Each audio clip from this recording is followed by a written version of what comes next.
No, yung steel matting, gawin ko ng 3,000. Opo, salamat. O, 3,000. Diretso na po. Opo. And then, kay notary, ano? Notary sa vlog? Naturalesa. Naturally sa vlog, nagbigay siya ng 3,000 din. 1, 2, 3. Naturally sa vlog. Natural. Yan. Naturally sa vlog. 1, 2, 3. Ma'am Naturally sa vlog, maraming salamat. Sana mapanood mo ito. At ito, malaking bagay po ito ibinigay nyo kay teacher na 3,000. Kaya teacher, para sa iyo po. Opo siya, gusto niyang mag-solo kasi binigyan siya ng gitara, mag-gitar lesson siya, tapos binigyan siya ng laptop. Yun, mag-scan siya sa laptop. At doon po, solo siya doon. Okay. Mga siguro doon, mga 1 linggo lang, uuwi na rin. Magpa-practice din siya doon. Pero si RJ, uuwi siya ngayon. Uwi siya ngayon. Opo. Sabi ni Tatay Simon, 3 days na sila doon. Galing. Umalis po ng hapon ng linggo. Umalis sila noong linggo. Linggo ng hapon. Tama, 3 araw na sila. Wednesday ngayon eh. Opo. Okay. Okay yun. Sumamba pa sila sa Iglesia ni Cristo. Oh. Okay.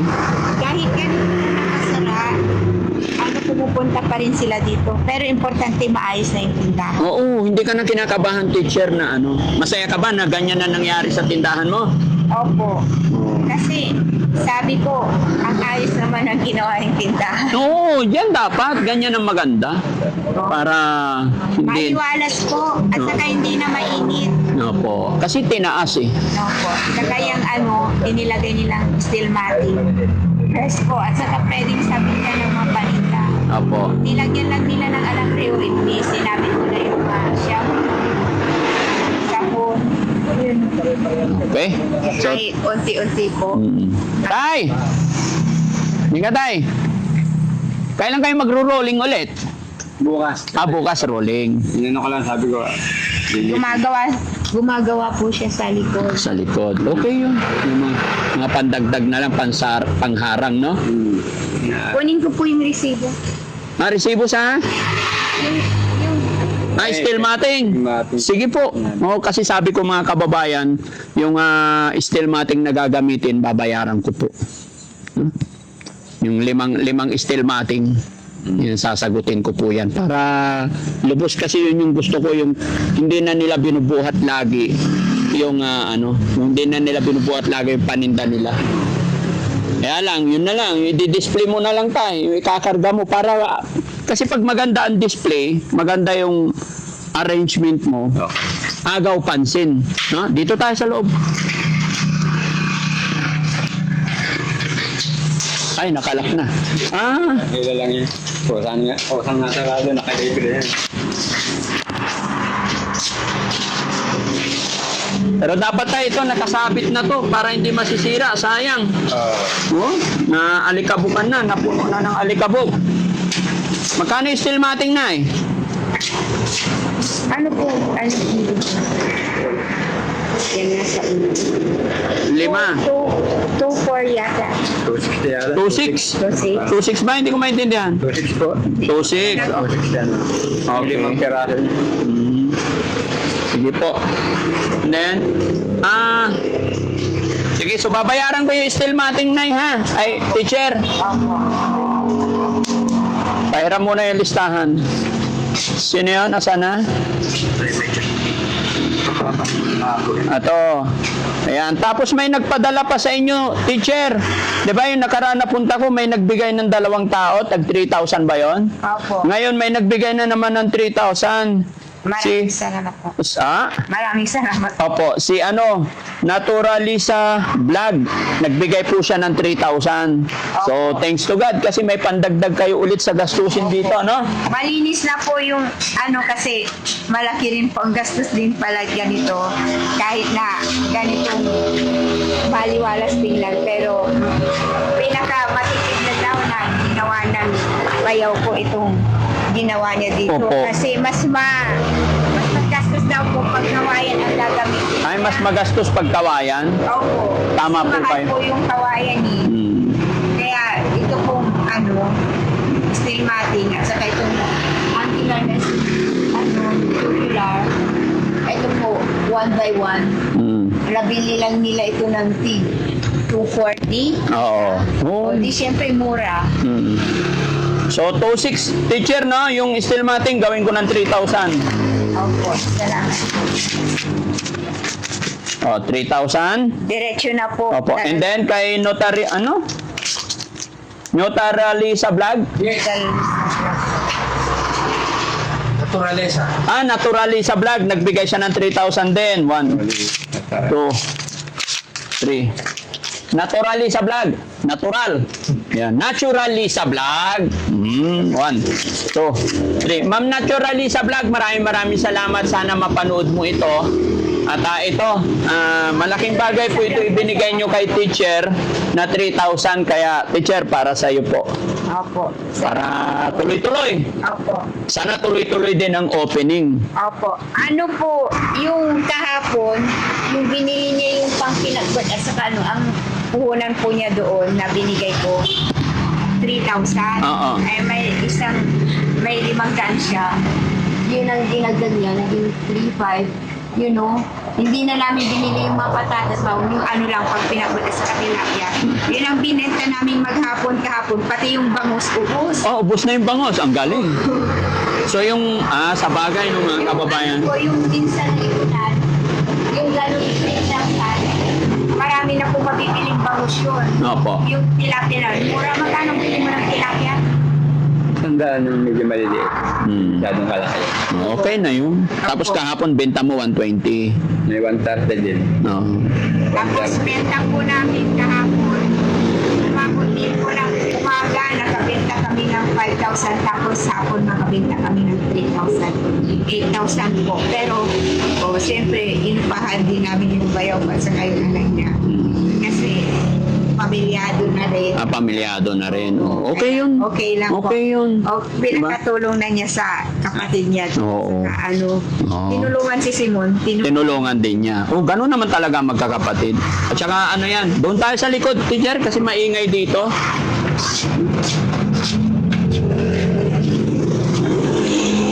Nakakatuwa lang mga kababayan kasi unti-unti nagsisimula na talaga sila.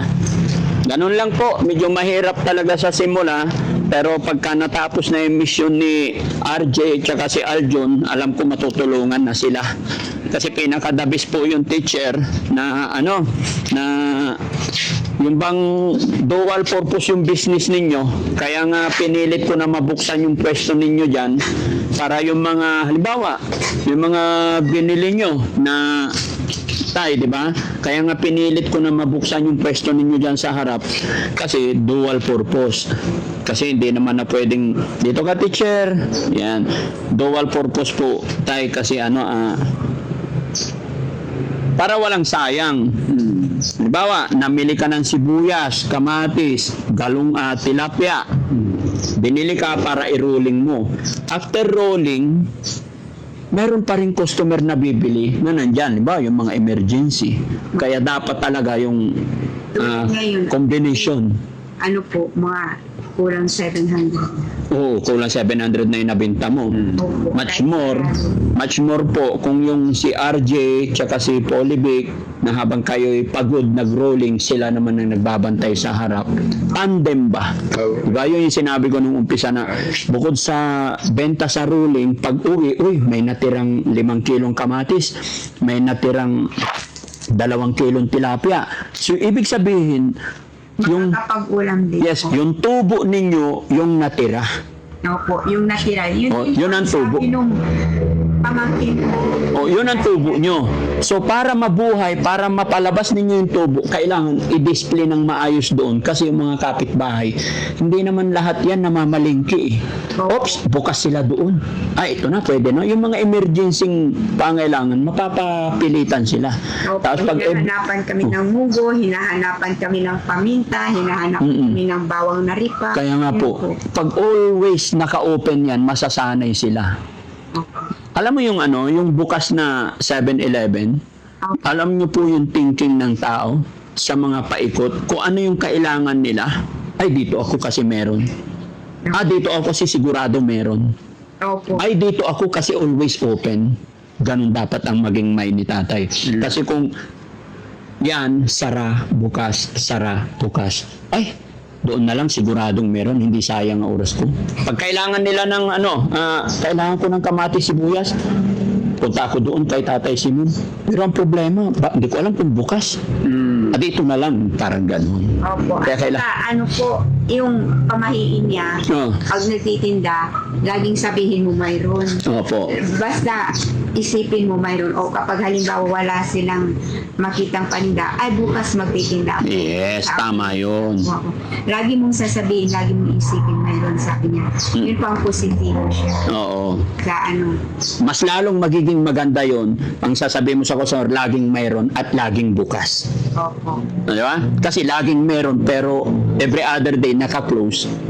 Yun nga po yun. Yung instead na yung lakad diretso lagi sa'yo, ay atras. Opo. Di ba? Tama tayo?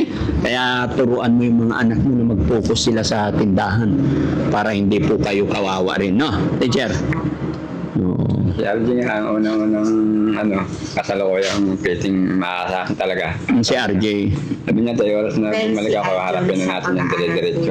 Sana nga po. Si Arjun nga, sasamahan ko lang doon ng mga ilang araw para maramdaman ko rin kung ayos siya doon bago ako. Oo. So, sana, pagbalik ni RJ, focus na siya dyan sa tindahan. Kausapin ko rin siya. Di ba ito, atrenta ba yung check-up mo? Opo. O ngayon, sinasabi namin na maghintay ka na lang dyan para pagbalik sumabay ka na lang sa amin. Pero sabi niya sa akin, kagabi ko na intindihan hindi tayo, kahit Ay, pwedeng mamili tayo ngayon kasi bukas kung maiiwan siya dito, may magbabantay. Pero si RJ, sabi niya, Bukas na ba yung 30? Ay, oo nga pala. sabi ni RJ, hindi ko na may yung 30, baka bukas, ngayong gabi o ngayong hapon, dadating siya. Ay, sinong kasama natin bukas? Pagpunta nyo po. Bali, Si Simon. ako nga, Oo. siya. Oo. Sa bagay, kilala naman na kayo. Dun. Sabi ko nga kay RJ, hintayin mo na kami dyan kung si nanay may mag-check up para sabay ka na sa amin pagbalik. Opo, sayang pamasahe. Yun yung sinasabi ko sa Magkano pamasahe? 600? Check up doon. Ha? Mabilis po yung check up doon. Kasi sa Dagupan, ang ginagawa namin dyan, pag pumupunta kami, bago mag-umaga, 4 o'clock, 4 a.m. Pagdating namin ng 4 a.m., pang-siyam kami. Aabutin kami ng 11 Oo. o'clock a.m. Eh, ang problema sa Baguio, napakalayo. Opo. Maghapon pa rin. Opo, maghapon. Pero doon, naghintay lang ako ng mga 2 hours. Check up po agad. Yun lang, malayo po. Yun. Sige, walang problema po yun. Tatapusin natin yan, teacher. Okay. Hanggang sa maging okay. Napanood namin yung palabas niyo kagabi, si Ate Nida at saka si Oliver. Napapanood namin ni RJ. Maganda po yung kinalabasan yung pinapagawa siya ng bahay. Oo. Tapos nababalitaan namin at si Daddy Frankie, hindi lang kayo ang tinulungan niya ng motor. Pupunta yan sa Motorstar. Sa Motorstar niya kinuha tong Honda ninyo. Hanggang 10 piraso yan, sabi niya. Tapos yung cellphone, kung ano yung binili mo RJ, yung cellphone na ganyan din ang kinukuha ni Daddy Frankie dito. Talagang sa main brand sila nakikipag-usap dahil marami talaga silang tinutulungan na binibigyan ng cellphone sa isang araw.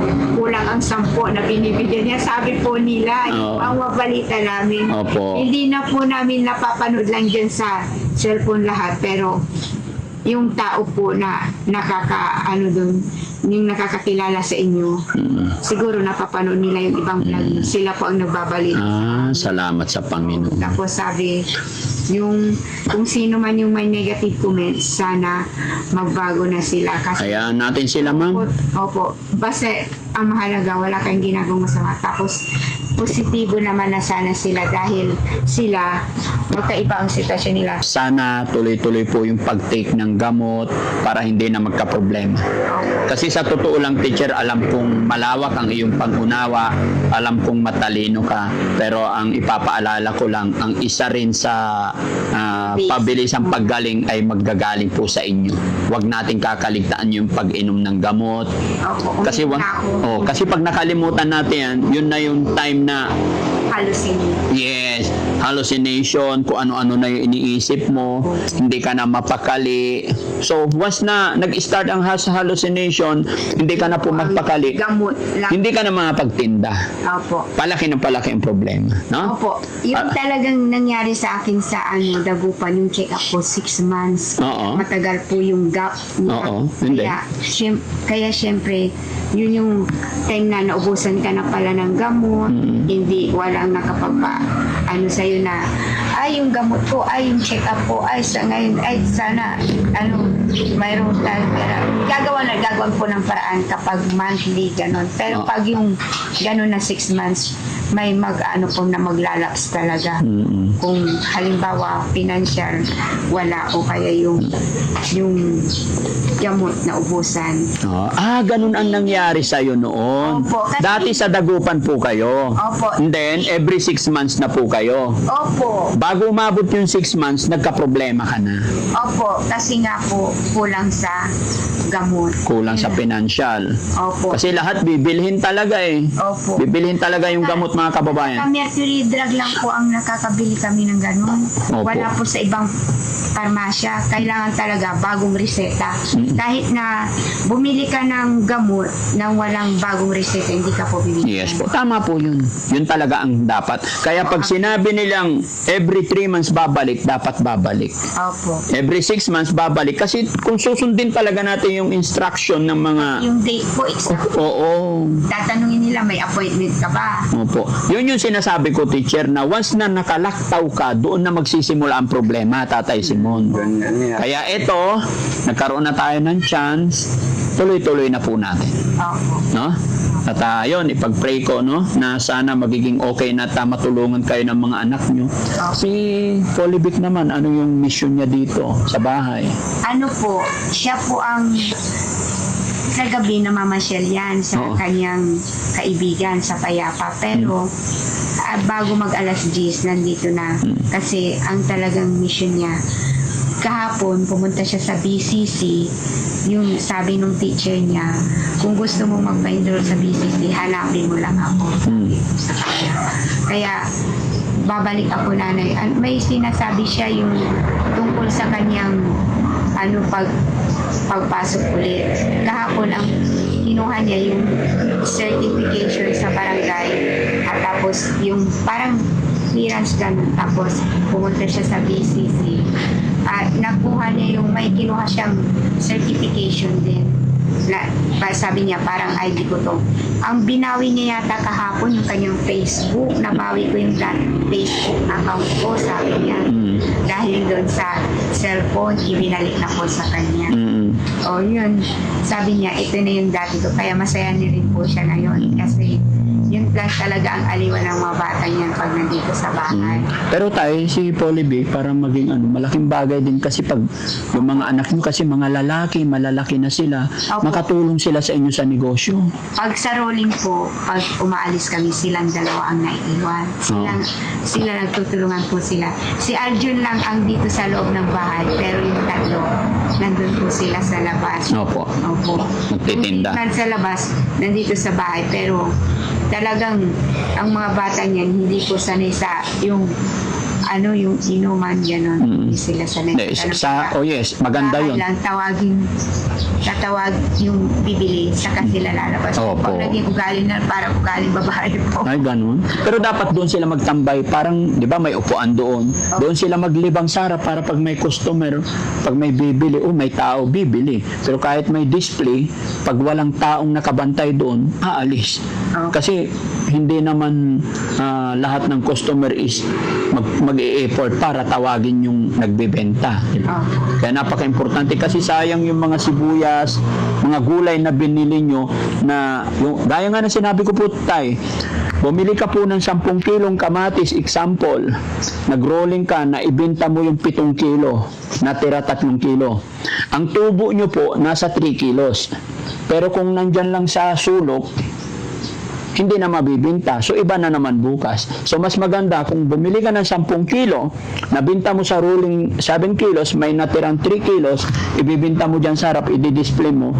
Pag may nakabili, may tubo talaga, may profit talaga. Kaya dual purpose. Di ba? Opo, at saka isa pa po, sa awa ng Diyos, si Simon, magaling siyang mamili ng tulad ng patatas. Kasi pag di nyo napili, yung mapipili mo yung luma, tapos pag iniroling mo, malambot na, ayaw kong bilhin. At Opo. saka yung maraming nasugat, ayaw rin po nila ng ganun. Sa Opo. awa ng Diyos yung nabili niya, ang naihiwalay niya na rin, kulang yung red pag ganito lang. Ibig sabihin, kakaunti. Kung ipagbibili yun, buo pa rin, hindi siya nalusaw. Opo. Sa bagay, yung ganung pagkalusaw tuwing tag-ulan po, yun lang po ang sa patatas. Kaya, siya, bukod sa nakakahanap ng mura, marami siyang kababayan doon na taga-Bungabong, taga-Nueva taga doon yung mga bayaw ko. Sige. Yun po ang nakakabili siya ng mura. Okay, so sige, no? At yun, bukas pala yung so maaga kami darating dito. Bago mag alas 7, andito na po kami. Okay po. Para makapunta na tayo, no? Para maaga-aga tayo makarating sa Baguio, maaga rin tayo makabalik. Opo. O kung gusto niyo ng mangga, kuha kayo. Hindi! Bakit? Kunin niyo na regalo yan ni Ate Gloria. Oo. Yung kasamahan yan, mga 10 kilo. Okay. Dinala ni So yun mga kababayan, mga kabarangay, masaya po si Daddy Frankie dahil unti-unti na pong nagiging maayos po ang lahat. Ito, napakasaya ko kasi pag dumating ang tag-ulan, magiging okay na ayos na po ang lahat. And then doon sa tindahan, ito na lang po ang magiging gagawin nila tatay, yung paano nila ayusin, magpapamilya kung paano nila imamanage tong business na to. At alam ko sa tulong at gabay ng Panginoon magiging okay kasi napakaganda ng kanilang pwesto. Mayroon na rin silang pwesto, may puunan na, may motor na, andito na po lahat. No, teacher? Tsaka yan, nakaantabay pa rin ang Team Daddy Frankie kay teacher sa pag-check up. No? Kaya maraming salamat mga kababayan. God bless po. At kaya Naturally sa vlog, maraming salamat sa tulong pinansyal ibinigay nyo kay teacher. Hindi lang po kay Naturally sa vlog. Ganon din po sa mga naunang nagbigay. Maraming salamat po. Isa po kayo sa dahilan kung bakit unti-unting nanunumbalik ang sigla ng buhay at unti-unting bumabangon, nakikita yung saya ni tatay tsaka si teacher. Maraming salamat po. No? Maraming salamat po. Salamat. At importante rin po, pag sinabing check up mo ng doktor, check up talaga. Opo. Kasi mahirap yung lalampas. Yes, na pala. So maraming salamat mga kababayan. God bless po.